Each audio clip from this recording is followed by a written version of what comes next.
Uno de los primeros íconos que los primeros creyentes usaron para el testimonio de su fe fue el pescado, que en griego se dice ichthys.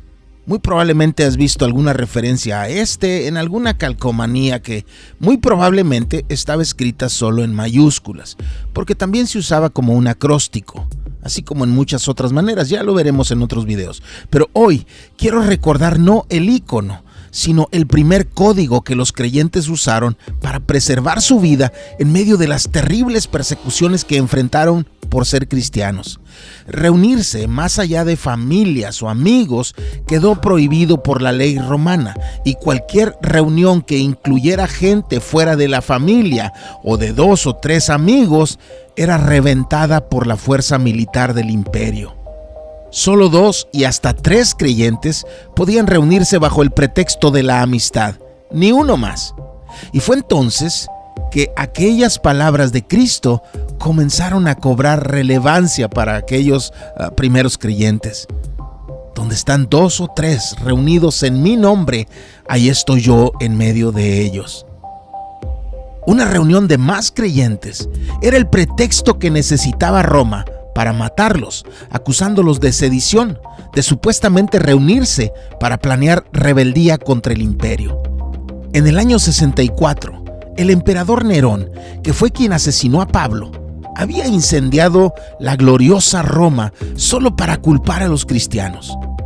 Reunirse después de eso era peligroso, pero al mismo tiempo, en medio de las persecuciones y los riesgos de muerte, los creyentes sabían que la eclesía debía preservarse y reunirse era necesario. Y así nació un código secreto para identificar a hermanos en la fe en medio de persecuciones. Y es que si tú huías a otra ciudad, ¿cómo sabrías dónde o con quién reunirte? Y los creyentes ahí, ¿cómo sabrían si invitarte o a quién invitar secretamente? Así que la observación de la forma de comportarse se convirtió en la manera de suponer quiénes pudieran ser cristianos. Y así, alguien se acercaría a otro que sospechaba ser cristiano y disimuladamente dibujaría un arco donde aquella otra persona pudiera verlo. Y si esta persona era creyente, ya debía saber cómo responder. Si era creyente, dibujaría otro arco sobre aquel, formando la imagen de un pez. Así se identificaban. Y después uno seguía sigilosamente al otro hasta que estuvieran en algún lugar a salvo, donde otros creyentes también irían. Por eso las cuevas donde los cadáveres eran depositados, las catacumbas, se convirtieron en uno de los principales refugios de las reuniones de los creyentes, que se adaptaban a los desafíos para mantener a la eclesía viva. ¿Con qué razón el Señor había dicho que edificaría su iglesia y que las entradas al Hades, al lugar de los muertos, no prevalecerían contra ella, no la podrían destruir? Los creyentes se aferraron a buscarse y juntarse pese a las amenazas del imperio más poderoso del mundo. Por eso hoy quiero hablarles de este término que encontramos en los escritos de los apóstoles, que aunque veas una U por cosas del griego, se pronuncia sinergomai. Y quiero hablar de este término desde la perspectiva de la eclesía reuniéndose. ¿Para qué? ¿Por qué era tan importante preservar sus reuniones en medio de las amenazas del imperio? Bueno, es que tenemos una visión muy reducida de lo que este término significa. Pensamos que el término solo nos convoca a agruparnos en algún lugar, que de eso se trata, de estar físicamente, geográficamente juntos. Pero el término bíblico no se trata de eso. Está formado por 2 palabras. La primera es clara y no presenta ningún desafío. Sin, griego, juntos. El debate está alrededor de la segunda. Si el término ese viene de ergo, que significa llegar a un lugar, o de ergo, que significa trabajo. Cuando la eclesía, por cosas políticas, dejó de ser gente y se convirtió en edificio y reuniones, se le dio la interpretación primera, como que aquello a lo que la palabra nos llama es a ir a determinado lugar donde estemos juntos. Pero la eclesía no inventó el griego, y para los griegos el término estaba más bien asociado con la segunda opción. Y así la debieron haber usado las primeras congregaciones. Por eso de ahí viene el vocablo sinergos, que se traduce a nuestra lengua como sinergia. Y eso es más lo que la eclesía estaba llamada a hacer. No a juntarse en un punto geográfico, sino a hacer sinergia, a trabajar juntos. Ahora, el término juntos, sigue estando ahí, pero no está asociado con un lugar, sino con algo más importante. Y lo entendemos mejor cuando entendemos qué es sinergia. Esto lo tomé de un diccionario. Sinergia es la acción conjunta de dos o más elementos. En el sentido de la eclesía sería de dos o más creyentes que al trabajar juntos, que no significa en el mismo lugar y ni siquiera a la misma hora, sino en la misma cosa, en la misma actividad, producen un resultado superior a la simple suma de sus efectos individuales, es decir, hacen más trabajando juntos que trabajando cada quien por su lado, creando un valor o efecto emergente que no existiría por separado. Eso es la sinergia, la obra de varios que trabajan en lo mismo. Y a eso estamos llamados. No significa que todos hacen lo mismo, no, pero todos trabajan en lo mismo.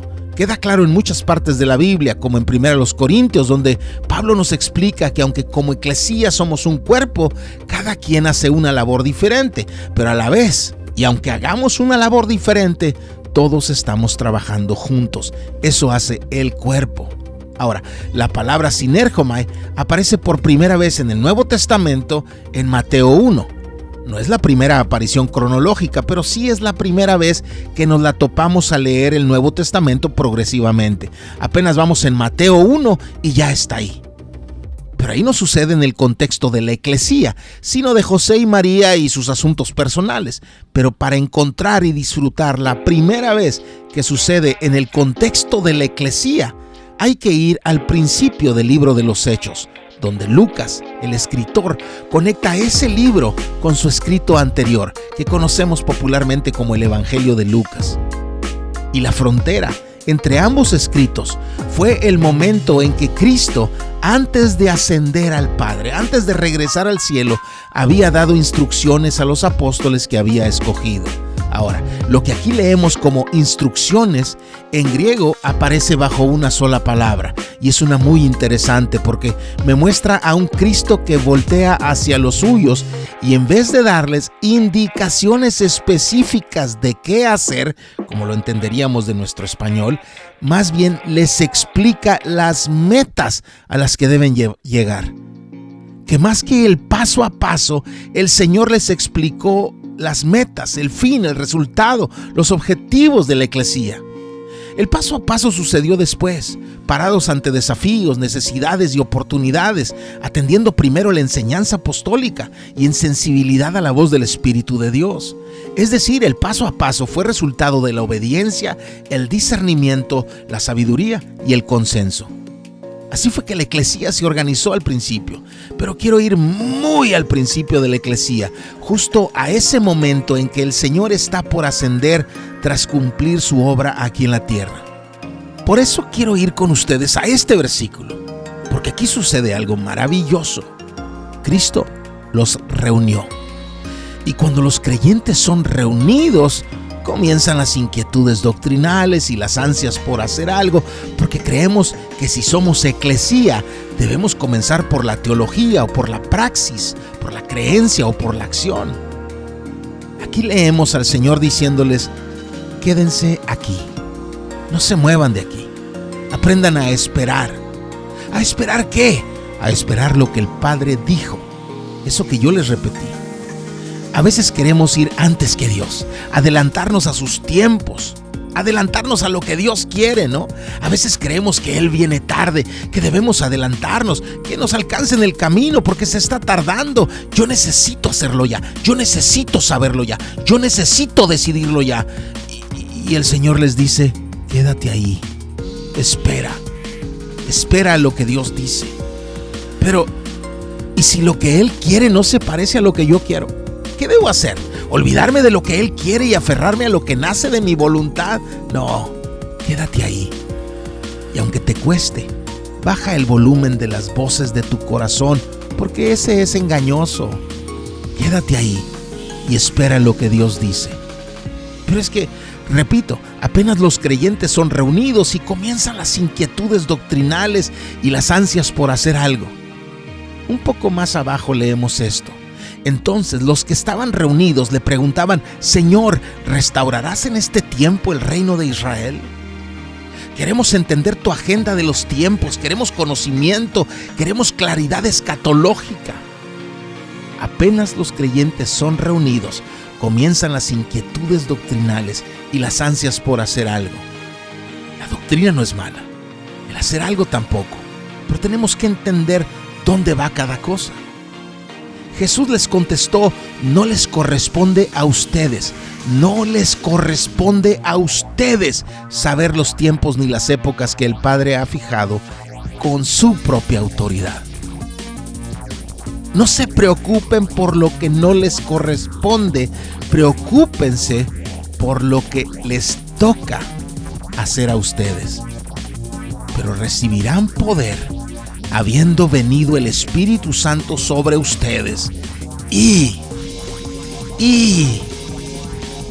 serán mis testigos en Jerusalén y en toda Judea y Samaria y lo más remoto de la tierra.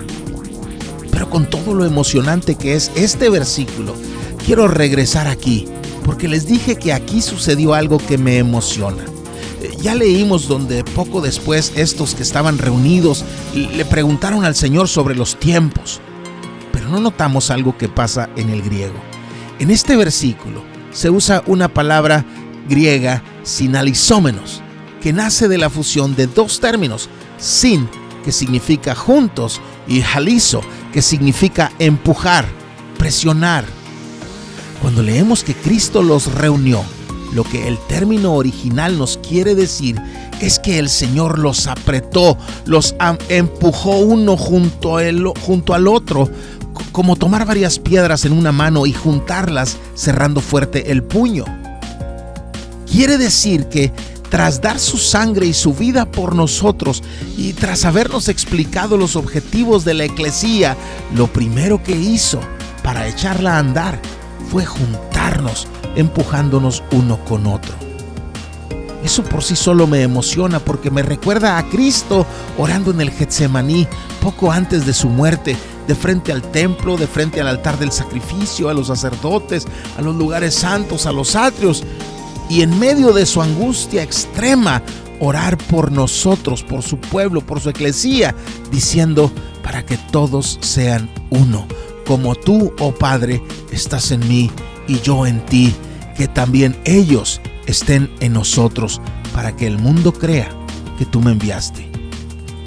Un poco antes había dicho: te pido que sean uno, como tú y yo somos uno. Cristo nos anhela así, y por eso nos presiona, nos empuja para que estemos juntos. Las lágrimas nos deben acercar, las sonrisas nos deben acercar, las mesas nos deben acercar. Cristo nos anhela así. Y lo maravilloso de este pasaje no se queda aquí. Ya sabemos que cuando leemos reuniéndolos, significa que Cristo nos presiona, nos empuja para juntarnos, que Él nos anhela juntos. Pero cuando leímos esto, tampoco nos dimos cuenta de todo lo que el original nos dice. Antes nos decía que Cristo nos juntó, ahora nos dice que ellos se juntaron por sí mismos. La traducción sería: aquellos, habiéndose reunido, le preguntaron. Se juntaron por sí mismos. Ya no solo es Cristo quien los empuja, ahora ellos por sí mismos, por su propia voluntad, intencionalmente, orgánicamente, se reúnen. Si ustedes me preguntan ahora que cuándo comenzó la eclesía, les diría que aquí. Les diría que en estos versículos. Por supuesto que es más emocionante para algunos pensar en Hechos 2, el derramamiento del Espíritu como el punto de partida. Así lo entendía también yo. Pero no habría existido un Hechos 2 sin esto que leímos en Hechos 1. ¿Y recuerdas cómo comienza Hechos 2? Cuando llegó el día del Pentecostés, estaban todos juntos en un mismo lugar. Antes del derramamiento, antes de la llegada de la fiesta, ellos ya estaban juntos. Y además, en el original hay un kai al mero principio de Hechos 2, lo que significa que esto es continuación de lo anterior. Ahora, en el original no dice que estaban, dice que eran, y no pone énfasis en un lugar geográfico. Ese término no aparece. Se usa un término más amplio, estar sobre lo mismo. Por eso quise detenerme hoy en este término, sinerkomai, para que estudiemos a la iglesia reunida. De hecho, el primer requisito en la historia eclesial que alguna vez estableció para algo fue ese. En Hechos 1:21, cuando entendían que debían sustituir a Judas, el traidor, por otro, el primer requisito en griego era haber sido de los que se habían reunido desde que el Señor estaba entre ellos, el ser de los que se reunían desde ese entonces.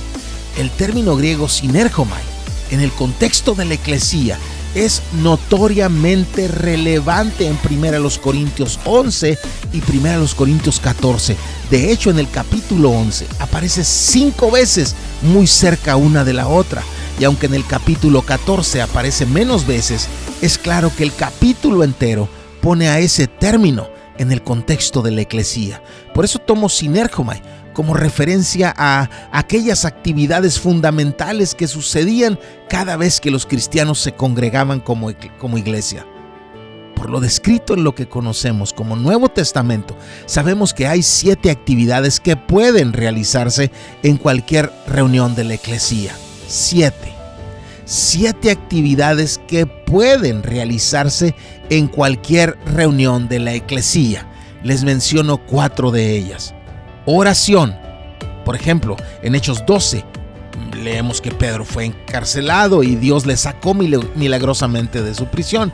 Y en el versículo 12 leemos que Pedro fue a donde estaban reunidos y oraban. La oración era algo que podía suceder en determinada reunión, especialmente en momentos difíciles. De hecho, ese versículo en griego dice que estaban juntos, desanimados y orando.